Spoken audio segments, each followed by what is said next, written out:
Hello बच्चों, तो आज मैं आपको यहाँ पर एक फिजिक्स का बहुत तगड़ा कॉन्सेप्ट बताने वाला हूँ। हम लोगों ने बहुत सारे झूले झूले हैं, उसमें से एक झूला सीसॉ भी झूला है, जस्ट लाइक दिस। ठीक है, तो यहाँ पर जो मैं आपको बताने वाला हूँ थोड़ा सा ध्यान से समझना, बहुत इंटरेस्टिंग है। और फिर आपको कमेंट करके बताना है कि यहाँ पे फिजिक्स का कौन सा कॉन्सेप्ट लग रहा है। तो चलो समझते हैं। देखो, आप देखो अभी यहाँ पे दोनों जगह पर, दोनों at the left and right corner पे दो बंदे बिठाए हुए मैंने, जिनका वेट 80 kg है और ये बैलेंस्ड है और झूला भी लगभग बैलेंस्ड है। ठीक है, बिल्कुल सीधा है। बट जैसे मैं एक बंदे को आगे करता हूँ, आप देख रहे हो कि दूसरी तरफ जो फोर्स है वो ज़्यादा लग रहा है। एक्चुअली फोर्स नहीं बोलेंगे हम उसको, टॉर्क बोलेंगे। टॉर्क भी एक टाइप का रोटेशनल फोर्स होता है, वी कैन से ना, मूवमेंट होता है एक तरीके का, है ना। तो टॉर्क को आप सिंपल भाषा में फोर्स ही समझो। ठीक है, जनरली ये रोटेटिंग बॉडी पे लगता है, जब कोई भी चीज़ रोटेट करती है एक सेंटर के अलॉन्ग, है ना। तो एक टाइप का फोर्स ही होता है ये। ठीक है, तो राइट साइड पे टॉर्क अब ज़्यादा लग रहा है। ठीक है, टॉर्क थोड़ा सा ज़्यादा लग रहा है राइट साइड पे और लेफ्ट साइड पे कम लग रहा है। ठीक है, जब मैं इस बंदे को वापस यहाँ ले जाके रखता हूँ तो वापस अभी भी देखो, अभी डिस्टेंस राइट साइड वाले का ज़्यादा है, लेफ्ट साइड वाले का कम है। मैं थोड़ा सा और एंड पे ले जाकर रखता हूँ, ये बैलेंस हो रहा है।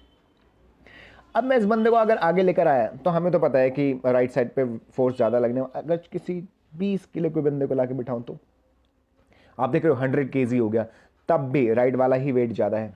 ओके, अगर मैं एक और बंदे को ला के बिठा दूँ तो 120 kgs, एक और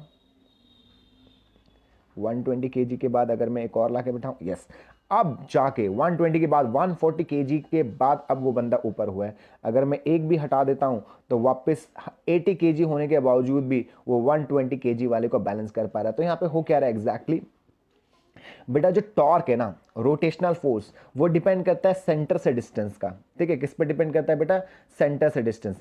अब अगर आप ध्यान से देखोगे तो जो लेफ्ट साइड पे जो बंदा है उसका सेंटर से डिस्टेंस कम है, और सेंटर से डिस्टेंस कम होने की वजह से जब मैंने इसके वेट से मल्टीप्लाई किया तो टॉर्क कम लग रहा है, जबकि राइट साइड पे सेंटर से जो डिस्टेंस है वो ज्यादा है। बेटा एक्चुअली टॉर्क का फॉर्मूला आता है फोर्स या फिर वेट मल्टीप्लाई सेंटर से डिस्टेंस। अब अगर आप ध्यान से देखोगे तो राइट साइड में सेंटर से लेकर जो डिस्टेंस है वो ज्यादा है।